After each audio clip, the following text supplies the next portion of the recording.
매주 월요일 정치 현안을 품격 있게 토론하는 품격 토론 함께해 주시는 두 분 소개합니다. 김성태 전 국민의힘 원내대표, 홍익표 전 민주당 원내대표 자리했습니다. 안녕하세요. 예, 안녕하세요. 반갑습니다. 이재명 대표가 민주당은 진보가 아니다. 중도보수 정당이다라고 발언한 부분이 정치권의 파장을 낳고 있습니다. 먼저 발언의 배경부터 짚어주시죠. 홍익표 의원님. 예. 그러다 또 다시 조금 말을 바꾸셨죠. 그러니까 네. 민주당은 뭐 그 중도 정당, 그러니까 진보 보수를 다 포괄하는 거다라고 하는 말씀하셨기 때문에 네. 저는 뭐 이게 그렇게 큰 말의 무게를 둘 필요는 없다 이렇게 생각을 합니다. 민주당 자체가 그게 사실이거든요. 그러니까 민주당이 진보 정당이라고 저도 생각해 본 적은 없어요. 그러니까 진보적 성격을 갖고 있는 건 맞지만 그렇다고 민주당이 또 보수 정당이라고 생각되지도 않습니다. 그러니까 제가 늘 얘기했던 건 민주당의 정체성은 중도 개혁 정당. 그래서 진보와 보수를 다 아우르는 그런 정당으로 가는 건데요. 이게 꼭 민주당만 그런 게 아니라 이 지배적 양당제. 그러니까 한국하고 미국이 대표적인데 유럽 같은 경우는 일종의 계급 계층 정당이죠. 그러니까 노동자를 대변하거나 특정 어떤 이해관계를 대변해서 녹색당 같은 경우도 그렇게 나오는 거고요. 그런데 네. 우리나라는 그런 정당이 다 성공하지 못했습니다. 그러니까 아주 뭐 한석 두석 정도 아주 극소수에 그렇죠. 해서 실패했고 결국은 지배적 양당제이기 때문에 이 두 개의 정당의 특징은 정치학적으로 표현하면 캐치얼 파티. 그러니까 모든 국민을 대상으로 표를 얻으려고 하는 정당입니다. 그러다 보니까 중심이 약간 조금 더 그 왼쪽에 있느냐 오른쪽에 있느냐의 차이는 있지만 광범위하게 보면 우리 당도 그렇고 국민의힘도 그렇고 우리 당 예를 들면 민주당만 얘기하면 국민의힘에 가도 그 전혀 문제가 없는 정도의 네. 그 입장부터 또 그 정의당이나 진보당을 가도 괜찮은 분까지 다 포괄하고 있는 게 우리 민주당이기 때문에 이런 그 뭐 진보당이냐 보수 정당이냐 이런 논의 자체가 저는 그렇게 큰 의미가 있지 않다. 다만 대선 국면이 다가올 가능성이 있다는 측면에서 뭔가 우리가 좀 더 포용성을 넓히기 위한 어떤 레토릭이 아닐까 생각됩니다. 다만 이제 국민이 이 바라보는 정치 지형의 눈높이가 좀 네. 달랐기 때문에 그런 그렇습니다. 부분이 있는 예. 것 같습니다. 김성태 대표님, 국민의힘이 극우 클릭을 했기 때문에 보수 개혁도 책임져야 한다 하면서 지금 이런 주장들을 계속 펴고 있는데 어떻게 생각하십니까? 저는 이재명 대표와 이재명 주변 측근 인사들, 뭐 민주당 자체가 지금 민주당의 대선 캠퍼가 사실상 되어버린 행국인데, 네. 물론 앞으로 만일 뭐 조기 대선 상황이 오면은 또 경선의 절차는 받겠지만은 이미 민주당 체제는 일극 체제 이재명 대표를 위한 그런 모든 대선의 준비가 저는 다 됐다고 보는 상황이에요. 뭐 그런 측면에서 이재명의 대표의 중도 보수 저 입장이라는 것은 상당히 준비된 고도의 대선 전략입니다. 저게. 그러니까 이제 김민석 수석 최고 같은 경우도 국민의힘은 내란 옹호당이고 그리고 뭐 거구 정강훈 이중대당이다. 이렇게 이제 규정을 하고 있잖아요. 그러니까 이재명 대표가 당 내적으로 민주당 정체성을 부정한 그런 행위를 하고 있다. 이런 비판의 일부는 있지만은 이 정체성을 둘러싼 이 논쟁 자체조차도 이슈를 선점하는 상당히 이슈 파이팅이 되는 거예요. 그러니까 지금까지는 이제 아무래도 윤석열 대통령 탄핵 정국에서 국민의힘 잠재적 대선 주자 6명 이 사람들의 시선이 집중돼 있다 그러면 그 시선 집중을 자신한테 돌릴 수 있는데 상당히 성공한 겁니다. 이게. 그러면서 요 근래 계속되는 행보. 그러니까 김경수 전 경남지사다. 네네. 박용진 뭐 전 의원이다. 계속해서 이제 김부겸 전 총리 이런 분들 전세적으로 쭉 계속 만나잖아요. 네. 이런 것들이 이제 쉽게 말하면 민주당 내 같이 경선할 사람이지만은 자신의 절대적 우위를 저렇게 포용과 배려를 해서 정말 어떻게 보면은 그 만난 사람들이 또 한결같이 뭐 정말 절체절명의 그런 뭐 네. 진정성을 가지고 자신이 꼭 이번 대선에서 이겨야 되겠다는 그런 진정성을 느꼈다 이러고 하니까 우리도 헷갈려요. 그럴 정도로 이재명 대표의 저 우클릭 뭐 저 입장은 상당히 저는 국민의힘이 이걸 경계를 해야 될 부분이지 이걸 가지고 이재명 대표의 무슨 과거에 뭐 이 사람이 뭐 아니면로 중도 보수 할 사람이 해야 되는 거지 말이 되는 소리냐고 그렇게 비판만 해서는 저는 안 될 일이라고 봐요. 그 제가 한 가지 더 덧붙이고 싶은 건 이런 거죠. 지금 김성태 대표님 좋은 말씀하신 건데 과거 국민의힘이 그래도 괜찮았을 때가 저는 박근혜 대통령이 후보 그 집권했을 때 2012년에 그 이런 거죠. 그때 민주당이 총선 치르고 중요하게 끌고 갔던 이슈가 경제민주화하고 보편복지 그 논쟁이었어요. 말씀하셨죠. 네. 예, 그거를 김종인 비대위원을 데리고 모시고 오면서 사실은 경제민주화하고 사회적 복지에 뭐 나쁘게 표현하면 물타기인 거고 좋게 표현하면 그 이슈를 한나라당 그 당시 한나라당이 우리도 이런 문제를 하려고 해라는 그 이미지를 국민한테 준 거거든요. 그래서 저는 아마 그 민주당 입장에서는 이재명 대표가 뭐 이재명 대표 아니더라도 누가 그 대선 후보가 된다 치면 좀 더 그 보수적인 영역에 있는 사람까지 영입을 해갈 거예요.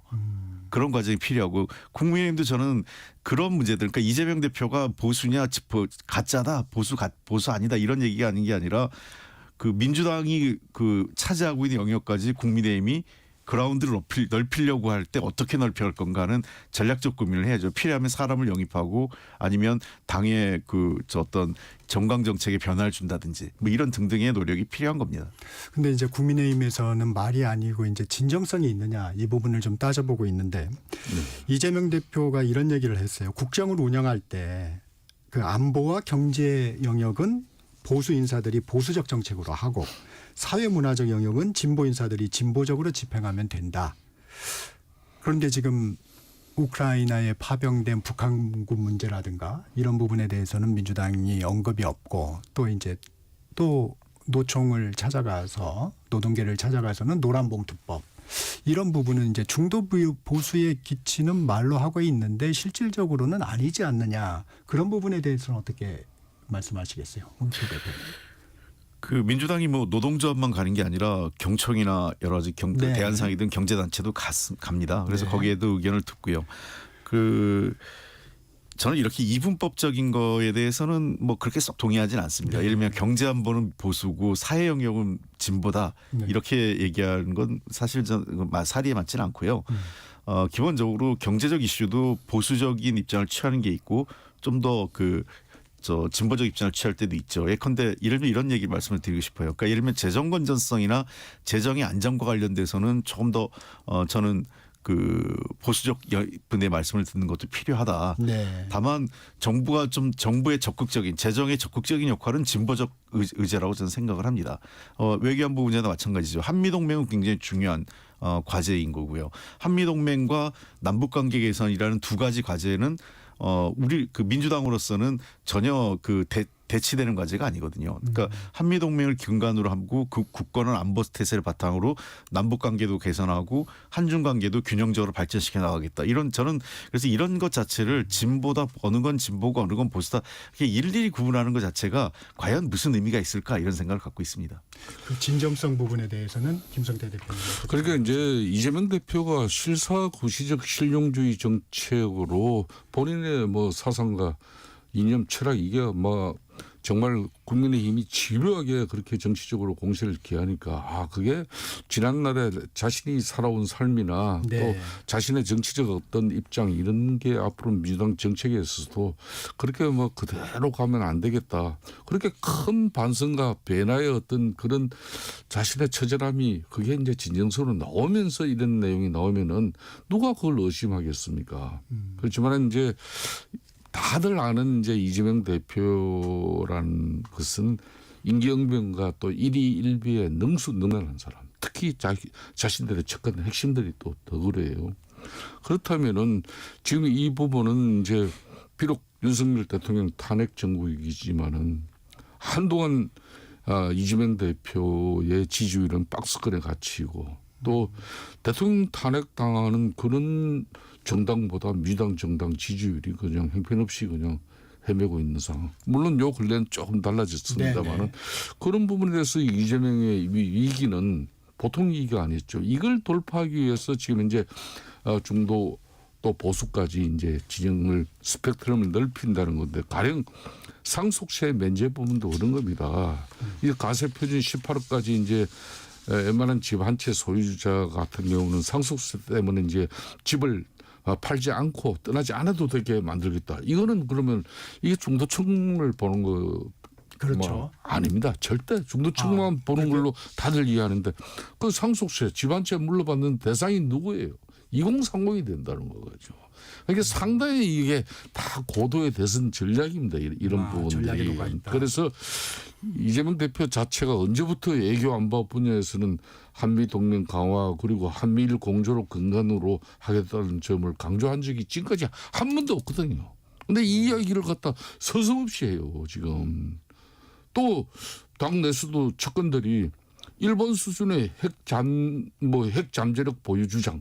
난 그 이야기 한 거 보고 야 깜짝 놀랐어요. 이재명 대표 측근에서 나온 이야기지만은 일본 수준의 핵 잠재력 보유 주장.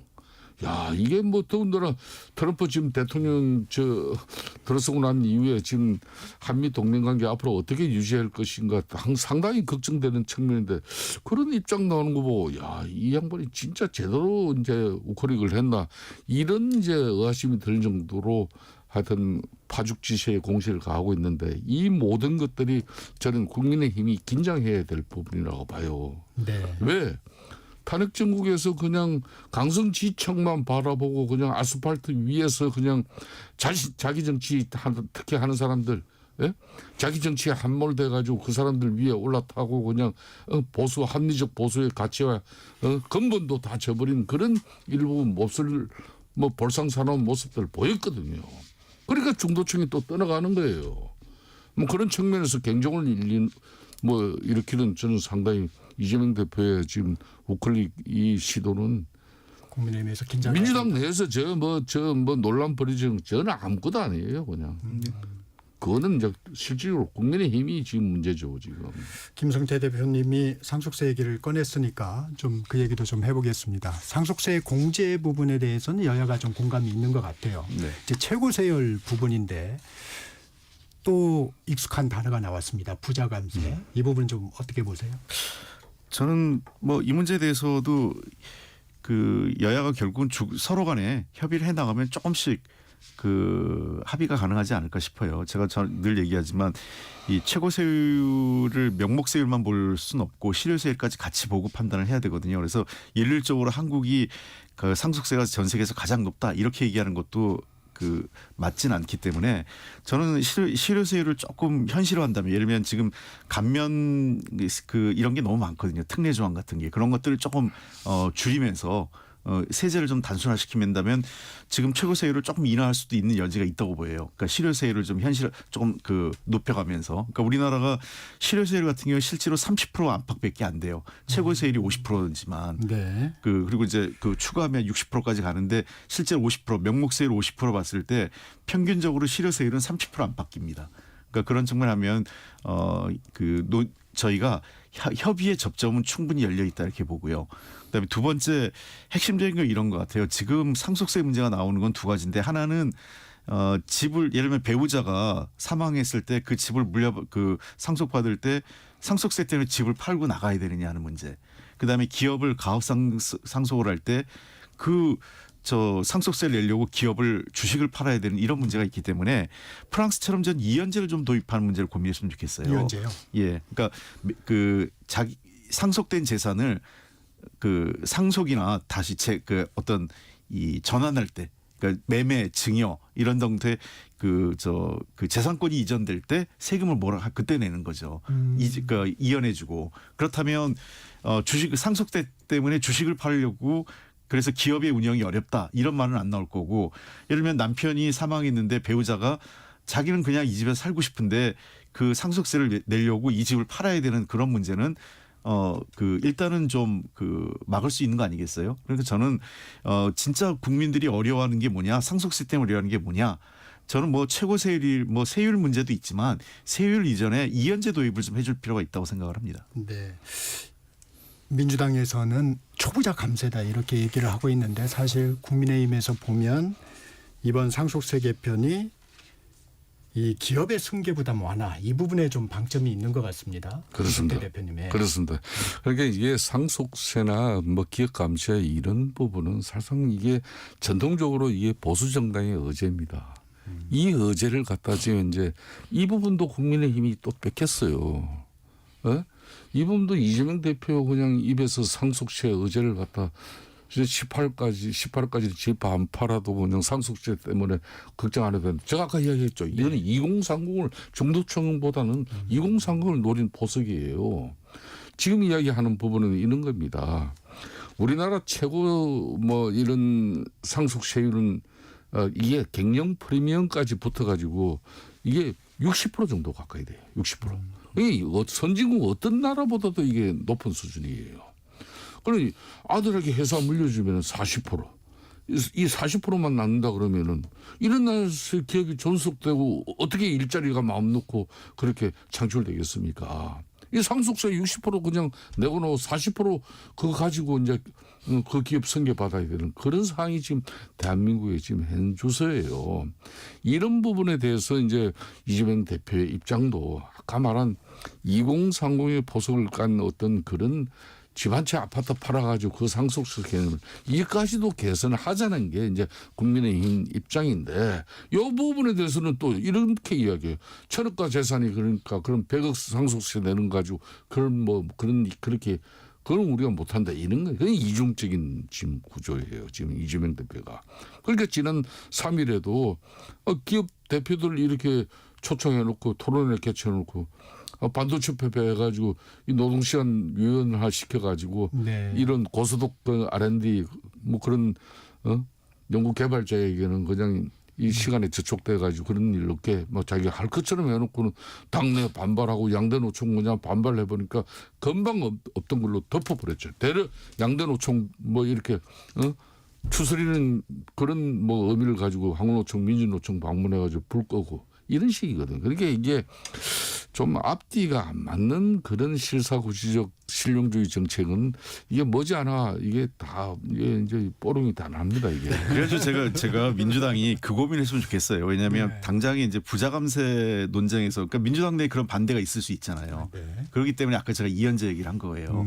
그러니까 그 지금 실제로 기업인들이 원하는 건 상속을 해도 기업을 경영을 지속할 수 있는 지속 가능한 경영이 그래. 중요하니까 그게 그런 중요한 측면에서 감세 문제는 좀 더 논의를 좀 해가면서 어느 정도 저는 뭐 지금 현재 50%에서 45% 정도는 가능하다고 생각은 해요. 그러나 이 문제에 합의하기 위해서는 좀 더 시간이 필요한데 이연제 도입을 먼저 하면 일단은 지속 가능한 경영은 가능한 거 아니냐는 거죠. 그리고 아까 얘기한 중산층도 그 배우자가 죽었는데 집 팔아야 되는 그런 직접적인 부담에서는 조금 더 일단 시간을 볼 수 있기 때문에 그런 측면에서 이연제 도입에 대해서는 조금 더 적극적으로 여야가 좀 협의를 했으면 좋겠다는 겁니다. 저도 개인적으로는 우리 홍 대표께서 네, 제시한 네. 저 정책은 상당히 합리적인 제안이에요. 일단 기업을 팔지 않아도 되니까. 예, 그럼요. 프랑스에서는 이미 하고 있어요. 예, 저런 부분을 대가지고 조금만 이제 손질만 해버리면 여야가 한국 실정에 맞게끔 그러니까 이제 최고 상속세율 이 갱년 프리미엄까지 붙은 이 현행 대한민국의 60%이 세율 부분을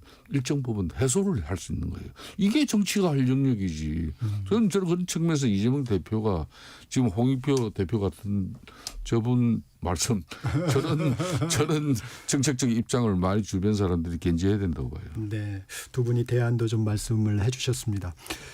이 얘기도 살펴보겠습니다. 이재명 대표 공직선거법 위반 2심 결심 공판이 이번 주에 있습니다. 다음 달에는 이제 선고가 내려질 것으로 보이는데 이 대표는 무죄를 낙관하면서도 항소심 결과가 문제되지는 않는다 이런 입장입니다. 이 조기 대선 가능성을 열어두고 이제 한 발언으로 보이는데 두 분은 어떻게 보십니까, 홍 대표님? 그 일단 100분 토론 그러니까 네. 뭐 방송에서 나온 걸 갖고 얘기를 해야 될 것 같아요. 네. 그러니까 두 가지 의미가 있습니다. 하나는 뭐 문제가 없을 거다. 그러니까 이제 무죄를 자신한다 이게 첫 네. 번째고 또 두 번째 만약에라도 해도 그 3심까지는 그 조기 대선이 열린다면 현실적으로 판결이 나기 어렵지 않느냐. 그렇다면 무죄 추정 원칙에 따라서 이재명 대표의 그 대선 도전은 문제가 없다.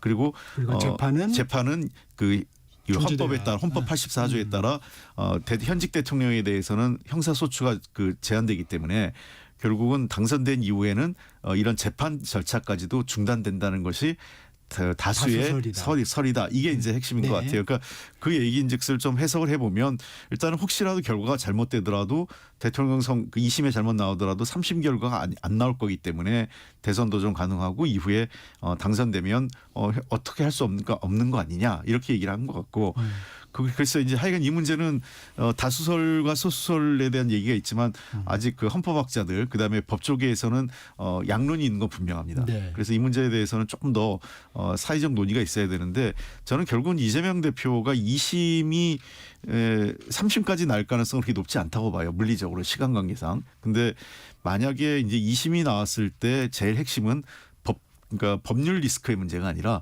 정치적 리스크죠. 과연 그 국민적 그 판단, 그러니까 예를 들면 이제 대선 경쟁 얘기했죠. 그게 영향이 없을까? 영향이 없다면 저는 제가 보기엔 크게 문제가 안 될 건데 만약에 한 번 더 판이 흔들릴 여지가 있다면 그때 문제가 있을 수 있다 생각은 합니다. 그때 여론을 좀 지켜봐야 된다. 그렇죠. 그래서 저는 전에부터 이재명 대표 사법 리스크 얘기 많이 할 때마다 사법 리스크가 아니다. 본질은 정치적 리스크다. 그러니까 이재명 대표가 과거에 우리 당내에서 사법 문제가 있으니까 안 된다 할 때 아니다. 정치적 리스크다. 핵심은 어떤 상황에서도 이 지지층이 어떤 그 의사를 보일 건가. 국민적 지지가 지속된다면 사법적인 문제는 큰 문제가 안 될 거다라는 게 제가 늘 해왔던 얘기입니다. 김성태 대표님 어떻게 보세요? 홍익표 대표께서 지금 정확하게 거의 다 짚었어요. 네. 그러니까 지금 이재명 대표 입장에서는 확고한 지지층이 있습니다. 지지 기반이 있어요. 그러니까 어떤 경우도 30% 중반대 이하는 떨어지지 않아요. 그리고 압도적 지금 현재 잠시적 대선 후보 지지율에서 1위를 계속하고 있잖아요. 네. 그건 여야를 다 통틀어 아울러서. 그렇기 때문에 지금 현재 비록 공직선거법의 2심 항소심 결과가 나오더라도 자신은 무죄 확정될 것이라고 이렇게 뉘앙스를 비추지만 그거는 꿈 같은 이야기인 거고 그렇지만은 이게 1심 유죄와 비슷한 내용이 나오더라도 최종심이 이제 대법이 있기 때문에 그때까지는 이제 자기는 충분하게 대통령이 되고도 남는다. 지금 아무래도 내일 이제 헌재에서 최종 이제 변론 네. 마지막 변론이 이제 있고 나면은 헌재도 이제 심판 날짜만 이제 남는 거거든요. 그렇게 계산한다면 이재명 대표 입장에서 최종심에서 이제 자신이 최종심 대법까지 가기는 아직까지 시간이 많다. 그렇기 때문에 이제 헌재 심판 결과가 나오면은 자기는 대통령 당선되고 나면은 이게 홍 대표께서도 이야기했지만은 대체적으로 헌법상에 지금 현재 대통령이 재판에 영향을 받는 행위는 대통령이 당선이 돼버리면 재판 중단설에 많은 헌법학자들의 또 이야기가 있다. 굳이 그 이야기를 척건들이 하는 이유는 그러니까 아무 문제 없다는 겁니다. 천상천하 유아독존 지존 이 이재명 대표의 일극 체제는 앞으로 어떤 경우든 민주당 내에 대선 후보의 지위에 변화가 없으니까 그러니까 당내 앞으로 내가 일정 공직선거법 항소심 결과가 그렇게 나오더라도 쉽게 말하면 혼란을 야기시키거나 여타 후보들이 지나친 정치적 행위를 하지 마라. 그 메시지가 마찬가지예요. 홍익표 대표님은 일단 여론의 추이를 좀 봐야 된다 했는데 김성태 대표님은 그 민주당의 선거 구도에는 전혀 영향이 없을 것이다. 지금 현재 이게요. 지지율을 받쳐주죠. 그리고 대타가 될 수 있는 김경수나 김동연 지사 김부겸 박용진 의원 이런 분들이 지금 현재 당내 특히 의원들 지금 현재 170명 그 의원들 지금 현재 그 역학 구도상 일정 부분 그 사람들 뒷받침할 의원들 10명도 안 돼요. 통틀어서. 네. 알겠습니다. 민주당의 정성호 의원님. 노무현 대통령이 꿈꿨던 대연정을 이 대표가 좀 실현했으면 좋겠다. 탄핵에 찬성한 이준석, 한동훈과도 약간 연대했으면 하는 얘기를 꺼냈습니다. 이런 부분은 좀 어떻게 보세요, 홍익표 대표님? 저는 이분이 또 우리가 이제 친명계 좌장이다 이렇게 부르고 있지 않습니까? 그래서 관심이 가는 얘기인데. 근데 꼭 정성원 말씀이 꼭 친명계 전체를 꼭 대표하지는 않기 때문에 제가 아는 정성원은 늘 이제 약간 좀 사회적 통합이나 이런 걸 좀 늘 중시하기 때문에 이런 네. 말씀을 하셨을 것 같아요. 저는 그 고민해 볼 문제는 생각합니다. 물론 이제 대선 과정에 이분들하고 대연정하기는 연합하기는 어렵겠죠. 왜냐하면 서로 생각이 다르고 한동훈 대표는 예를 들면 한동훈 대표 같은 경우는 국민의힘의 후보로 지금 뛸 생각이 있으니까요.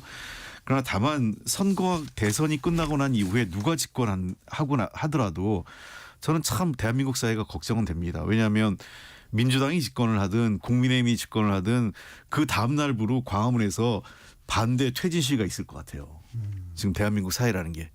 자, 그렇다면 이래가지고는 미래를 열어갈 수 없거든요. 그때 어떻게 그러면 사회적 통합하고 정치적 갈등을 줄여나갈 건가 하는 노력은 뭐 꼭 대연정이 아니더라도 일정 정도 예를 들면 이 정치적 협의체 그 여야가 협의할 수 있는 여야정 협의체라든지 또는 필요하다면 국민의힘 내에서 좀 더 합리적인 분들, 그러니까 과거 여권 지금 현재 여권 인사들 중에서도 네. 합리적인 분들을 좀 받아서 내각에 함께 포함시키는 방법 등도 고민해 볼 필요 있을 것 같아요. 자, 그게 여야를 가리지 않고 누가 집권한다 하더라도 저는 지금 상황에서는 굉장히 어려운, 그러니까 이 사회적 갈등을 해소할 수 있는 방안에 대한 근본적 고민을 하지 않으면 대선에 성공한다 하더라도 국정 운영에 성공하기는 쉬워 보이지 않아 보여요. 김성태 대표님. 그러니까 이재명 대표 대통령 만들기 위한 그 프로젝트가 이 조기 대선 체제를 기정사실화하면서 이 고도의 정치 행위를 역할 분담에 의해서 이루어지고 있는 부분입니다.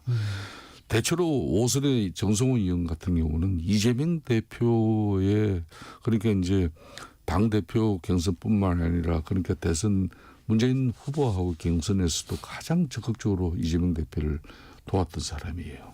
이분이 이제 상당히 온건 합리적 그런 또 정치 행위를 함으로써 상당한 신뢰도 있어요.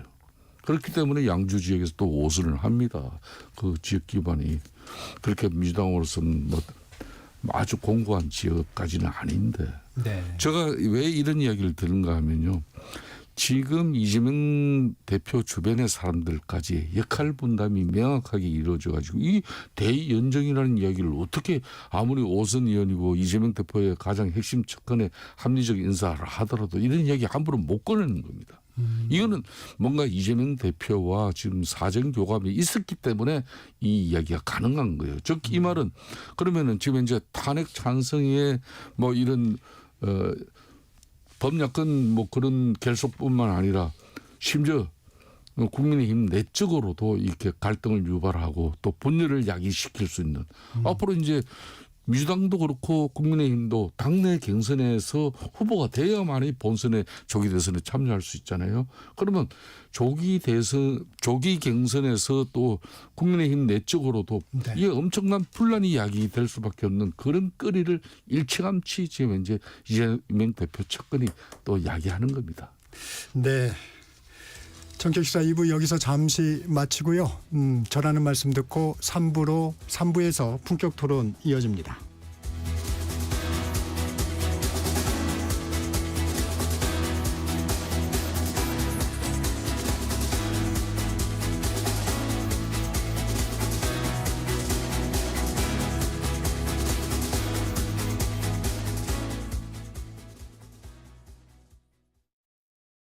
잠시 후 8시 반부터 일부 지역국에서는 해당 지역 방송을 보내드립니다. 워렌 버핏은 가치 투자, 필립 피셔는 성장주 투자, 피터 린치는 장기 투자. 방법은 달라도 목표는 하나. 성기영의 경제쇼가 성공의 길로 안내합니다. 깊이 있게, 명쾌하게, 지금 이 시대 경제에 관한 모든 것을 알려드립니다. 평일 오후 4시 5분 성기영의 경제쇼와 함께하십시오.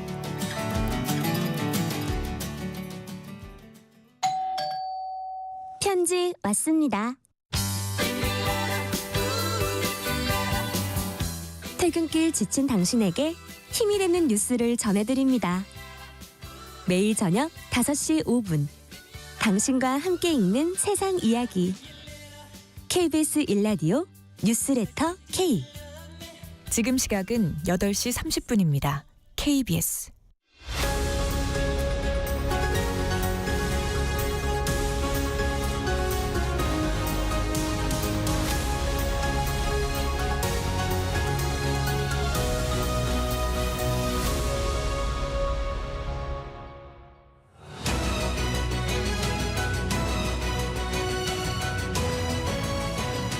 본격 토론 이어갑니다. 김성태 전 국민의힘 원내대표, 홍익표 전 민주당 원내대표와 함께하고 있습니다.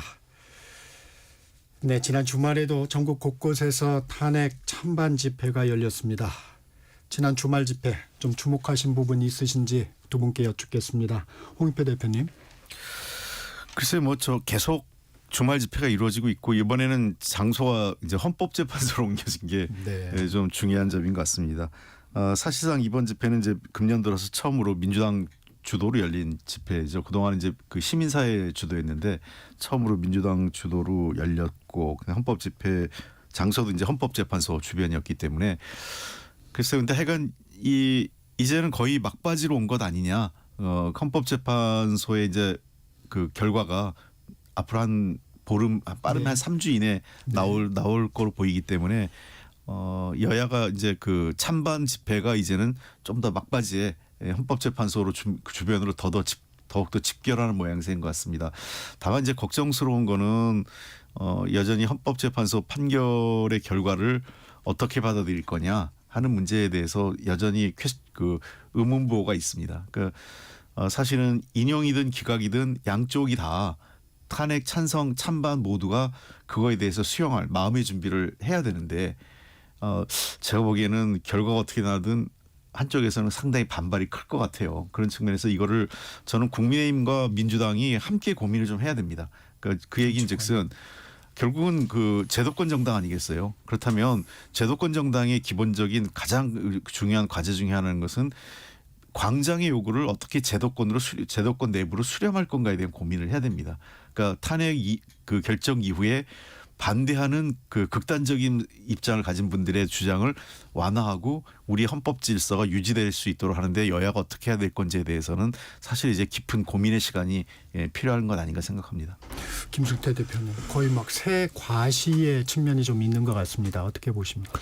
그렇습니다. 주말 집회 양상은 가령 지방 대전에서 일어난 이제 네.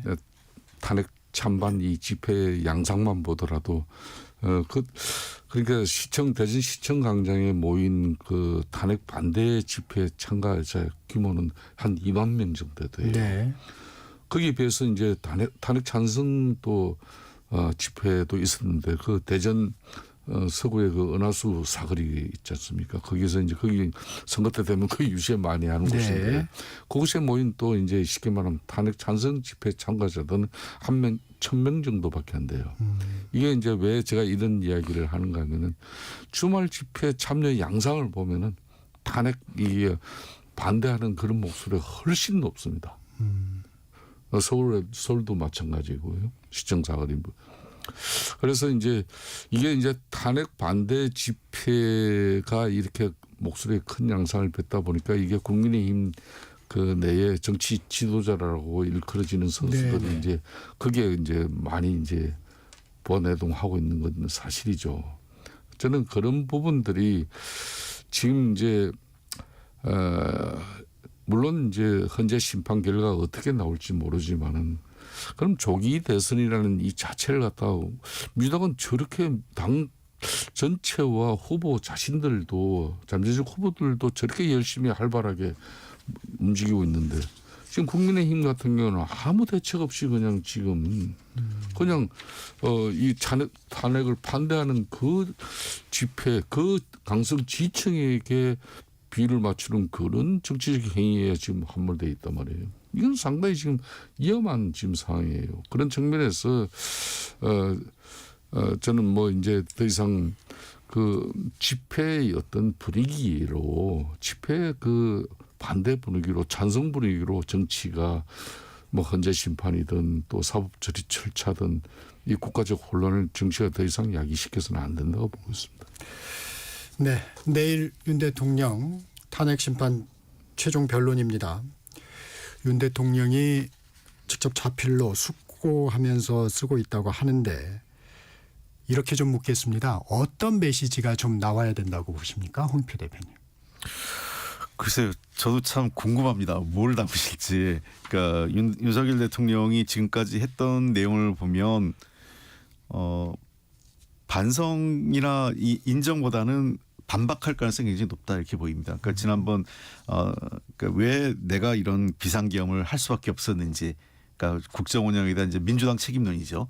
그것이 아마 상당 부분 그 불가피성에 대한 얘기를 할 거고, 두 번째는 이 비상계엄이 사실상은 어떠한 뭐 그 어떤 위법적인 또는 어떤 이 실질적으로 어떤 위해를 가하지 않았다는 거. 그러니까 뭐 자꾸 이제 흔히 지금 그 회자되고 있는 계몽령이죠. 네. 이런 측면을 강조하면서 본인이 일부 그 법적인 하자는 있을 수 있겠지만 그 비상계엄 과정에서 그것이 대통령직을 파면당할 만큼의 국민이 뽑은 대통령직을 파면당할 만큼의 그런 중대성이 있느냐, 이 문제에 짚고 호소할 가능성이 높게 보여요. 윤석열 대통령 입장에서는.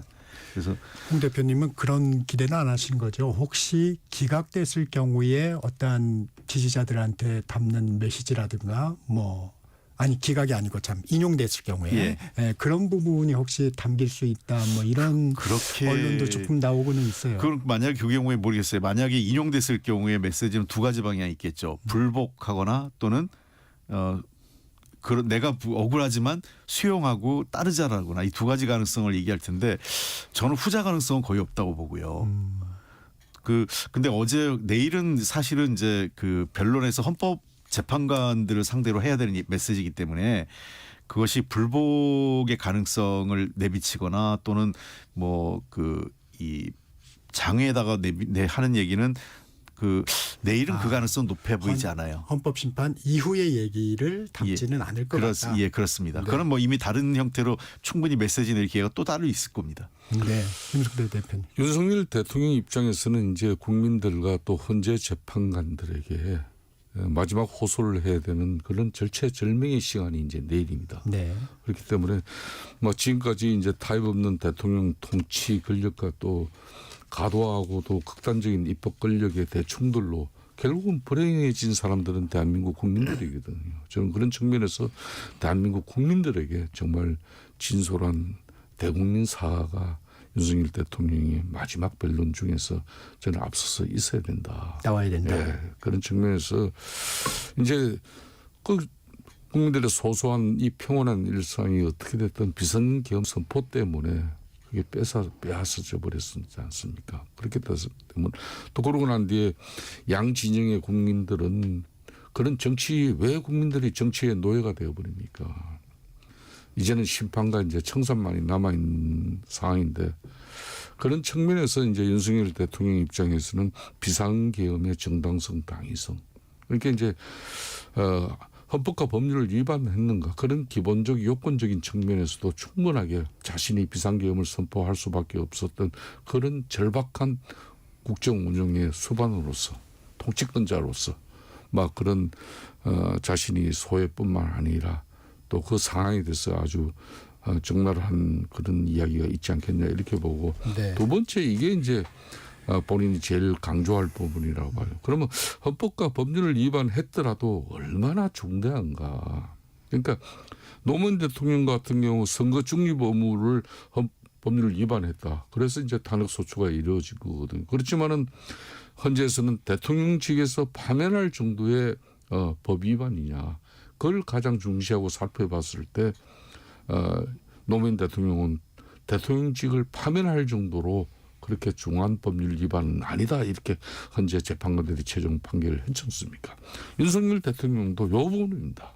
비록 비상계엄 선포로서 계엄 절차의 그런 정당성이나 또 미비, 그리고 일부 이제 국회 경군이 국회에 진입하고 선관위에 또 진입해서 이렇게 국헌 문란 이 부분도 있지만은, 그렇게 이제 본인 주장대로 그런 반국가 세력들, 이런 세력들이 이제 놔두면은 대한민국의 자유민주주의 체제 자체가 어려워진다, 그런 아마 입장을 낼 것 같아요. 저는 그렇기 때문에 이제 마지막으로 저희가 국민의힘 입장에서 저는 우리 바람대로 현재 이 심판 결과가 그렇게 결코 나온다고 볼 수는 없는 겁니다. 네. 그러니까 만반의 준비를 해야 되는데, 윤석열 대통령 입장에서는 더 이상 국힘이 국민의힘이 자신의 이제 포켓 정당이 아니라는 그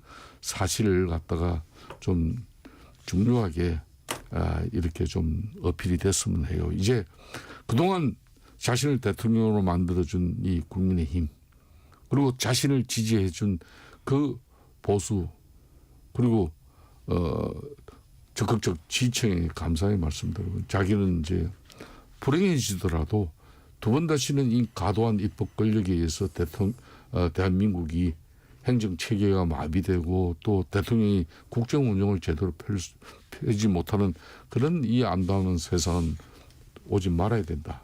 불행은 자기 혼자로 앞으로 끝내야 된다. 이렇게 좀 지금 뭐 모든 책임을 때로는 뭐 이렇게 계엄에 참가한 그런 장성들, 장군들, 그리고 또 부하들에게 이렇게 전가하는 그런 모습은 이제 마지막 변론, 내일은 그걸 깨끗하게 털어내야 된다. 모든 게 내 책임이다. 이렇게 저는 정리가 되었으면 하는 바람이 있습니다. 그렇게 해야 된다. 네, 이 공수처 영장 쇼핑 논란이 다시 일고 있습니다. 이 논란은 좀 어떻게 보십니까, 홍 대표님? 이게 참 다시 이제 뭐 사실은 뭐 이걸 자꾸 문제 삼는 것 자체를 저는 그게 썩 바람직한 것 같지는 않아요. 네. 이미 그 사법적 절차가 마무리됐고 체포되고 구속됐지 않습니까? 네. 그리고 이제 이 법적 절차가 이제 사법 절차 진행되고 있는데 다시 원점으로 돌아와서 이 문제를 특히 공당이 따지는 건 좀 문제가 있다고 생각을 합니다. 그러니까 그러니까 재판 과정에서 변호인단이 이 문제 제기를 할 수 있겠어요. 절차적으로 이게 맞냐 이 문제 제기 하는데 공당이 자꾸 이 문제를 거론하면서 마치 이제 그 불복 내지는 사법 절차 과정의 전반적인 불신을 초래하는 건 바람직하지 않습니다. 물론 저는 이제 공수처의 과정도 좀 아쉬움은 있어요. 네. 왜냐하면 이 공수처법 제 그 31조인가요? 이 아마 그 31조 법이죠. 그러니까 중앙지법에 네. 이 영장을 청구하게 돼 있고. 그 필요한 경우에는 그 관할 법원에 하게 돼 있기 때문에 예외 조항이죠. 예외 조항이죠. 그래서 공수처의 행태가 법 위반은 아니에요. 법 위반은 아니지만 절차적 아쉬움은 분명히 있는 건 맞습니다. 그리고 이 내용이 그 당시에 이제 영장이 기각된 거는 전혀 다른 거죠. 예를 들면 그 국민의힘이 주장하는 것처럼 약간 혼동이 있는데 공수처가 체포영장을 중앙지법에 넣어서 기각당해서 서부지법으로 한 게 아니라 이미 12월 초에 그 계엄 발생 직후에 이 윤석열 대통령과 관련된 통신 기록 등등 이런 이 관련 자료, 수사 관련 자료를 확보하기 위해서 그 영장을 청구했는데 그게 기각된 거거든요. 그리고 이후에 진행된 것은 1월 달 그 들어와서 그 대통령에 대한 그걸 청구한 거 아니겠어요? 체포영장하고 구속영장을. 그래서 성격은 다릅니다. 다른데 어쨌든 그 처음에 시작을 서울중앙지법으로 했는데 서부지법으로 옮긴 것 자체에 대해서는 아마 석연치 않은 부분이 있어요. 그 부분에 대해서는 절차적 아쉬움은 있고요. 이 문제는 저는 국민의힘이 따지기보다는 변호인단이 법원에 가서 이 문제에 대해서 절차적인 문제를 영장 청구 과정에서 이게 맞냐 이 문제는 거기서 따질 문제가 아닐까 생각을 합니다. 김성태 대표님 한 1분 정도 있는 것 같은데 이 공수처의 뭐 이런 부분에 대해서는 어떻게 생각하십니까? 대통령 탄핵 심판을 앞두고 있는 그런 상황에서 지금 이제 사전에 그러니까 빌드업 단계로 이 헌재 결정 불복의 목소리로 이렇게 비춰지면 대단히 국민의힘 입장에서는 안 좋아지는 거죠. 그렇기 때문에 이제 이런 부분에 대해서는 상당히 신중해야 되는 것이고, 다만 이 공수처 같은 경우는 공수처가 내란죄를 수사할 그런 헌법과 법률에 명시되어 있는 그런 내용이 어디 있느냐. 그런 수사 주체가 처음부터 될 수 없는 그런 수사기관에서 윤석열 대통령 자신을 수사하고 체포영장을 발부받아서 자신의 인신을 구금시키고 그리고 또 탄핵 심판까지 이르게 한 이 모든 절차적 행위가 잘못됐다. 이 주장을 위해서 이제 공수처를 이야기를 끊임없이 할 수밖에 없는 거예요. 그럼 공수처 입장에서도 비록 체포영장은 안 해지만은 압수수색 그리고 통신 뭐 이 부분에 대해서 중앙지법에 영장 청구했다는 그 사실 자체를 갖다가 처음부터 국민들에게 그 하루가 다르게 그걸 갖다가 알고 싶어하는 국민들에게 그 수사 진행 내용은 그거는 은폐하고 갔다는 것은 그건 바람직하지 않아요. 그렇다고 해서 이 공수처를 끝까지 물고 늘어짐으로써 헌재 심판 결과의 양상이 달라질 수도 있고 또 그 결과도 그렇기 때문에 성복 내지 불복으로 이어질 수 있다. 이렇게 비춰지는 것은 저는 바람직하지는 않다고 봅니다. 네, 오늘은 여기까지 듣겠습니다. 김성태 전 국민의힘 원내대표, 홍익표 전 민주당 원내대표와 함께했습니다. 고맙습니다. 예, 감사합니다.